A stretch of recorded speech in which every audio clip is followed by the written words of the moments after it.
ओम नमो नारायण। आज हम पहले की तरह ही 5 विषयों की जो साधनाओं के बारे में हमने बताया था, आज हम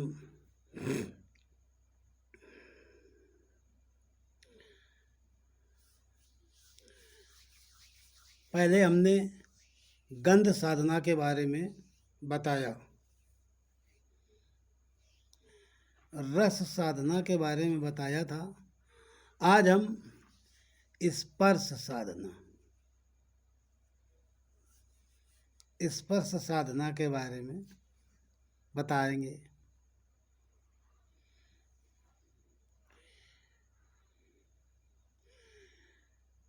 किसी वस्तु का स्पर्श होना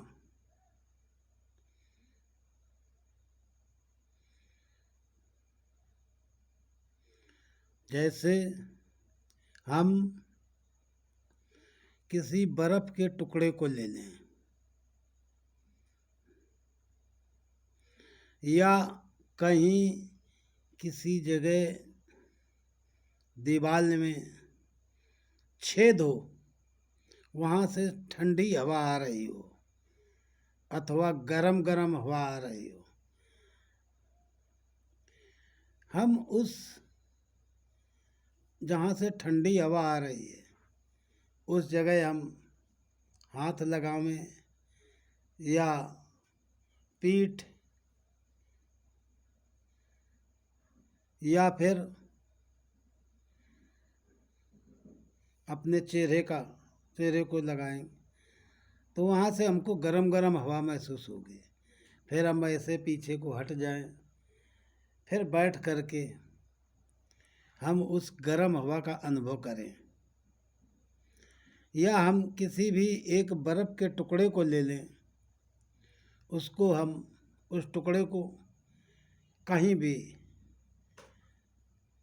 यहाँ पर या मस्तक में हम ऐसे थोड़ी देर छुआवें और इसके बाद शांत होकर के बैठ जाएं और जो ठंडक बर्फ़ की है उस ठंडक का हम अनुभव करें कि हमें ठंडी ठंडी लग रही है। धीरे धीरे वो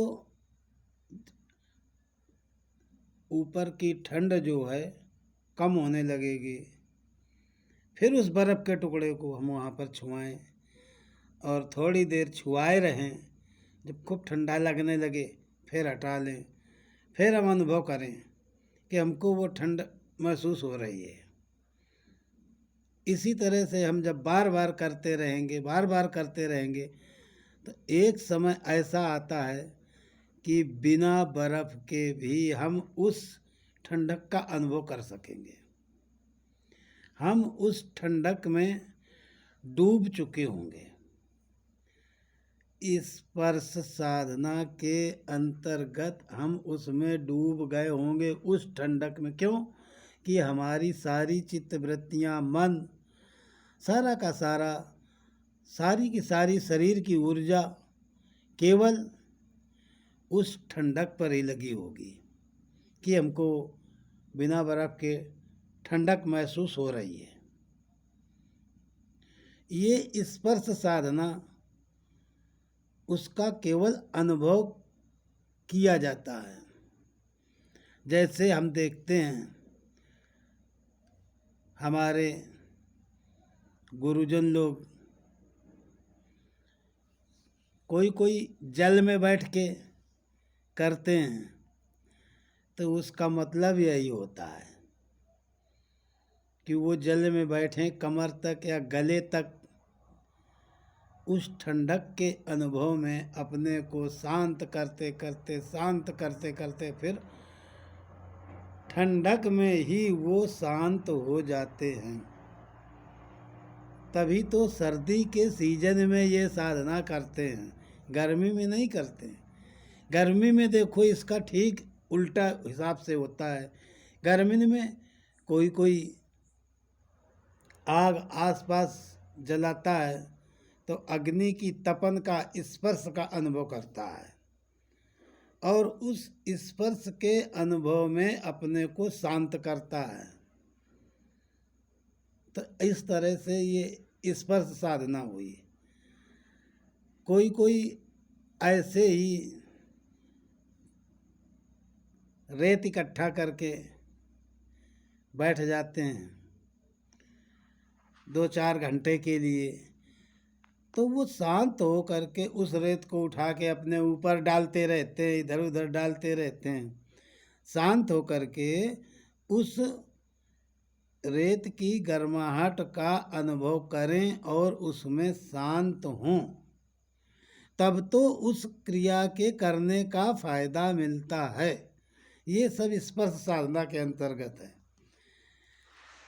अग्नि के आसपास गोला लगा के ना अंदर बैठते, वो भी अग्नि स्पर्श साधना के अंतर्गत ही आ रहा है। रेत गरम गरम धूप में बैठते हैं तो वो एक गरम धूप का अनुभव ही करते हैं। लेकिन आजकल जिस तरह से कर रहे हैं लोग बाग, दुनिया को दिखाते हैं कि हम इतनी देर वहाँ बैठे हैं, इस तरह से धूल अपने ऊपर डाल रहे हैं, दुनिया देखे, दुनिया से बातें करते रहते हैं, दुनिया को दिखाते रहते हैं।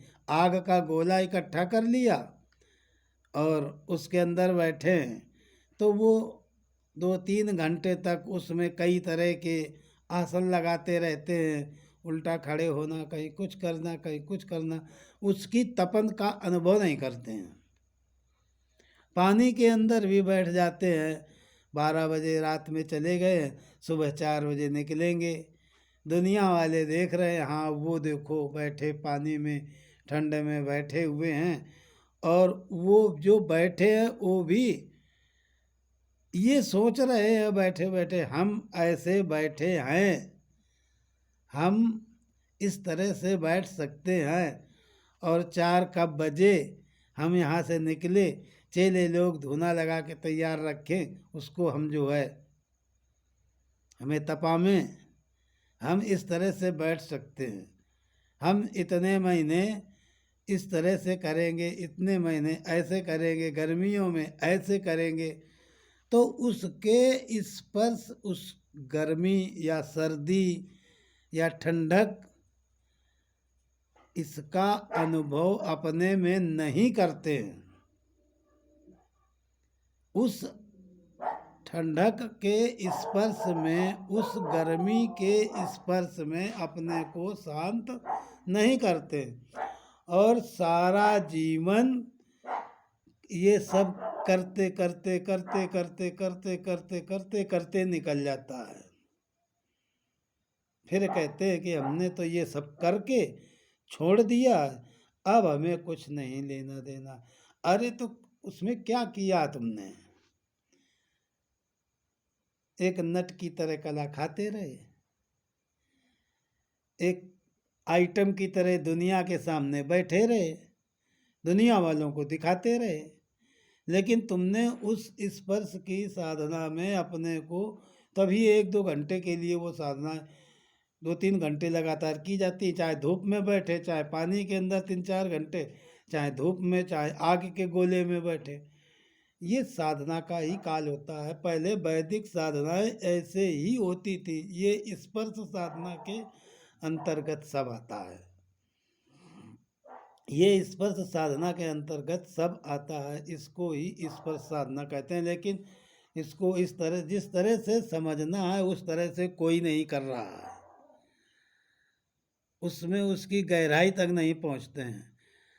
हम अगर कहीं भी लेटे हुए हैं और आप किसी एक ठंडे गद्दा पर लेटे हों, शीतल हो, ठंडक हो उसमें खूब, और आप उघारे हों और उसके ठीक बगल में पृथ्वी हो जो कि गर्म ऐसी हो कुछ, या फर्श हो गर्म हो, लेकिन वो गद्दा बहुत ठंडा है, आप उसमें लेटे हों, उसमें ठंडक का अनुभव करते रहें। इसके बाद 1-2 पलट खा करके पृथ्वी में पहुंच जाएंगे। फिर वहाँ पर लेटे लेटे ऐसा अनुभव करें कि हमको गद्दे वाली ही ठंडक महसूस हो रही है। फिर जब वो ठंडक कम हो जाए तो फिर पलट खा के गद्दे पे आ जाए, फिर उसमें हम ठंडक का अनुभव करते करते करते करते फिर पलट के बगल में हो जाए। तो इस तरह से जब हम कई बार करेंगे, रोज करेंगे, ये स्पर्श साधना के ही अंतर्गत है। इसमें ना कोई मंत्र है, ना किसी का ध्यान है, ना किसी का चिंतन है। ये केवल स्पर्श, यानी हमारे शरीर में कोई चीज स्पर्श कर रही है, उसका ही माध्यम से, उसी स्पर्श में हम अपने को, इंद्रियों को, बुद्धि को, सारी चीज़ों को हम जो है उसमें ही लगा देंगे, उसी इंद्री पर ही लगा के अपने को शांत कर लेंगे।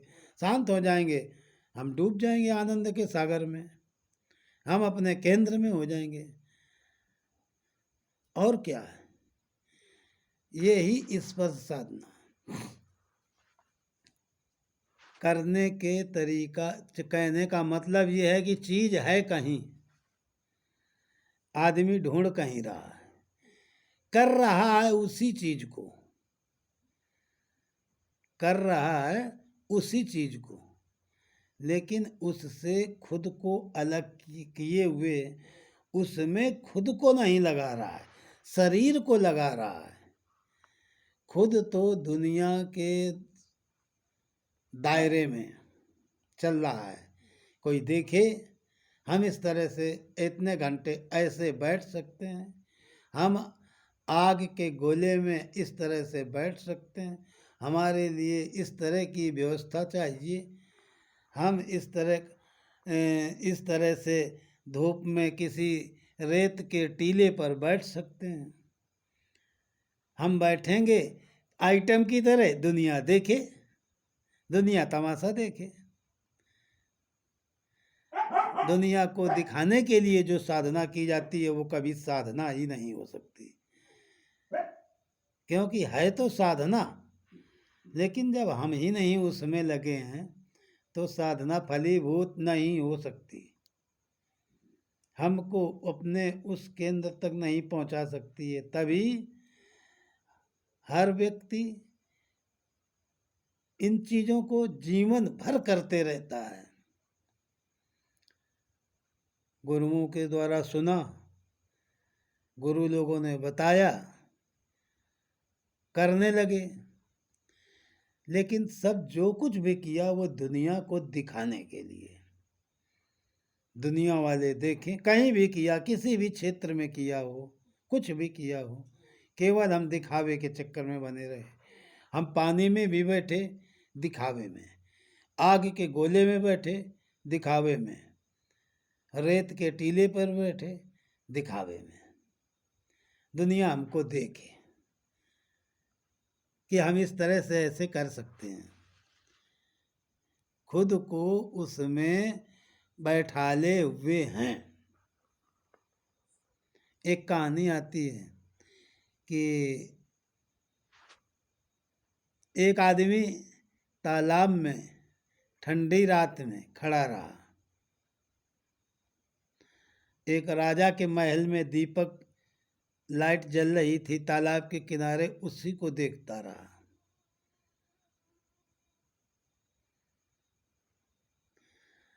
राजा ने कहा कि ये तो उससे तापता रहा। तब बीरबल ने एक खिचड़ी का उदाहरण दे करके राजा को समझाया था। तो देखिए, वो तालाब में तो खड़ा है, लेकिन ध्यान उसका कहाँ लगा है? दीपक पर।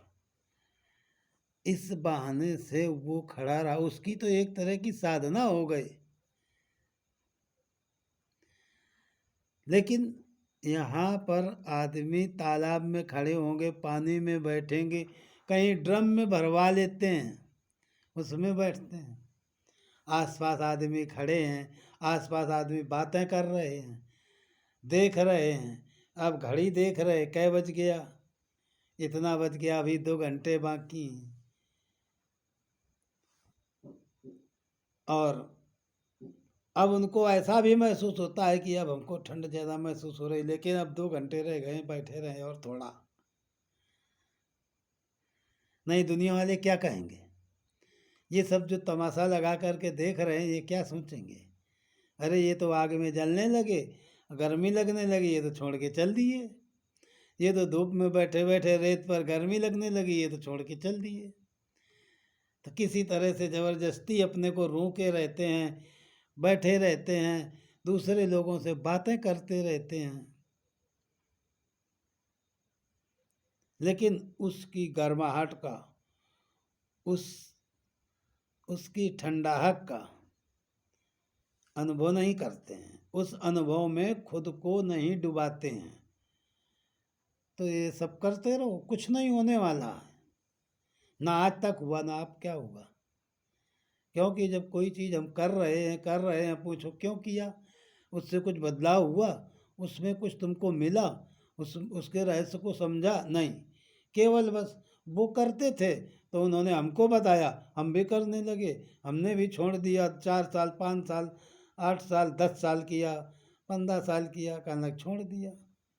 अब हमने इन चीज़ों से संन्यास ले लिया है। तो बात तो वही हुई, चाहे हल जोतते रहे उससे भी संन्यास हो जाता है, और चाहे ये करते रहे उससे भी संन्यास हो जाता है, बराबर ही रहा, कोई फर्क नहीं पड़ा। जब तक उस क्रिया के अनुभव में हम नहीं डूबे तब तक कोई फर्क नहीं, कोई फायदा नहीं, कोई उस साधना का फल नहीं। सारी चीज़ शरीर पर होती रही, शरीर से होने से कुछ नहीं। तुमने अपने में कभी घटित नहीं किया, अपने में कभी उसमें डूबे नहीं, उस क्रिया में नहीं डूबे, तो क्या फायदा, करते रहो। ये स्पर्श साधना के अंतर्गत आता है। सारी चीज़ें उसको करें और उसी तपन में, उसी ठंडक में, उसी ये एक संभोग से समाधि की ओर, ओशो आचार्य की किताब है, वो एक भोग का आखिरी अंतराल, अंत, उसमें डूबना। जैसे इसमें ये भी स्पर्श साधना के अंतर्गत आता है, क्योंकि इसमें स्पर्श का ही आनंद है, और भोग के आखिरी अंतराल में उसमें डूबना ही निर्विष समाधि। जैसे इसमें ठंडक के आखिरी अंतराल में डूबना, किसी गोला लगा के बैठ के उसके गर्मी के अनुभव के अंतराल में डूबना, उसमें डूबने की कोशिश करना, अपने को खोने की कोशिश करना, अपने को बूढ़ने की कोशिश करना। जब हम उसमें बूढ़ जाएंगे, देखो महाआनंद के सागर में डूब जाएंगे, परमानंद में डुब्बी लगा रहे होंगे। उस आनंद के अनुभव को बताया नहीं जा सकता है, अकथ है, केवल समझने में आ सकता है। क्यों? क्योंकि समझ तुम सकते हो, वो मन से भी आगे की चीज है, मन भी वहां पर नहीं है। जिस जगह पर हम डूब करके आनंद का अनुभव करेंगे वहां पर मन नहीं है, वहां पर केवल तुम हो, इसलिए तुम उस चीज को समझ सकते हो। मन होता तो वो पढ़ लेता, मन होता तो वो जान लेता उसको, और दूसरे लोगों को बता भी देता, क्योंकि मन से ही दूसरे लोगों को बताएगा, दुनिया वालों को। लेकिन उस आनंद के अनुभव को तुम किसी से बता नहीं पाओगे, केवल इशारे से ही समझाया जा सकता है। उसको करने की एक नहीं हजारों विधियाँ हैं, केवल करने वाला होना चाहिए, नहीं तो कुछ नहीं है। क्रियाएं सब वही की वही, केवल आदमी जिस तरह से करना है उसी तरह से कर रहा है, लेकिन उसको जो चीज़ है उस परंपरा से, उस पद्धति से अलग है, उसको समझ से अलग है। जैसे समझना है वैसे नहीं समझ रहा है, जैसे नहीं समझना है वैसे समझ रहा है। वो दुनिया में ही बना रहता है, कार्य सब करता रहता है, दुनिया में बना रहता है। ये आता सब स्पर्श साधना के अंतर्गत है, यही स्पर्श साधना होती है, ये स्पर्श के ही माध्यम से करते रहते हैं। ठीक है। ओम नमो नारायण। जय हो। ओम।